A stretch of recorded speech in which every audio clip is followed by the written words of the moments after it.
விந்தணுக்கள்ல வந்து இது எப்படி பாதிக்குது, என்னென்ன எஃபெக்ட் அதாவது கொடுக்குது இந்த வேரிகோசல் கண்டிஷன் அப்படின்னாக்க, நீந்திர தன்மையில குறைபாடு இருக்கலாம், ஆஸ்தனோஸ்பெர்மியா உருவ அமைப்புல குறைபாட்டை உண்டு பண்ணலாம், ஆலியோஸ்பெர்மியா அதாவது வால்யூம் எண்ணிக்கையும் குறைக்கலாம். இந்த 3-4 கண்டிஷன் கடைசியில என்ன ஆகும் அப்படின்னா ஏசோஸ்பெர்மியாவில் போய் முடிஞ்சிடும். இந்த எஃபெக்ட், அந்த ஹீட்டு, அந்த ஹைட்ரோஸ்டாட்டிக் ப்ரெஷர் எஃபெக்ட் இதெல்லாம் டெஸ்டிகிள்ஸ்ல விழும்போது என்ன ஆகும்னா அது ஸ்லோவா அது ஃபங்க்ஷனை லூஸ் பண்ணிக்கிட்டே போய் ஒரு ஸ்டேஜில் வந்து அந்த விதைப்பையில் உள்ள 2 பக்கம் இருக்கிற டெஸ்டிகிள்ஸ் என்ன ஆகும்னா சுருங்க ஆரம்பிச்சு அட்ரோஃபி ஆயிடும். அது பேரு டெஸ்டிகுலார் ஃபெயிலியர். அப்பதான் வந்து நம்ம கிளினிக்கலா டெஸ்ட்லாம் பண்ணி பார்ப்போம், ஸ்கேன் எடுத்து பார்ப்போம், அடுத்தது ஹார்மோன் ஸ்டடி பண்ணி பார்ப்போம். அந்த எஃப்எஸ்ஹெச் எல்ஹெச் லெவல் வந்து அதிகமாகிடும். இது வந்து இந்த வேரிகோசில் வந்து ஏசோஸ்பெர்மியா அப்படிங்க வரும்போது நான் அப்ஸ்ட்ரக்டிவ் ஏசோஸ்பெர்மியாவில் முக்கியமான காரணம் எதுன்னா வேரிகோசில். இப்போ உங்களுக்கு புரிஞ்சிருக்கும் ஓவராலா.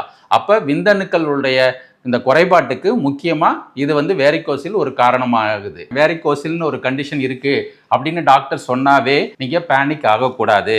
என்னன்னா 80% of the people with varicocele வந்து நார்மலாக கன்சீவ் ஆகிறதுக்கு வாய்ப்புகள் அதிகம். இப்போ 3 பேருக்கு வேரிகோசில் இருக்குன்னா 2 பேருக்கு வந்து நார்மலாகவே கன்சீவ் ஆகிடுவாங்க.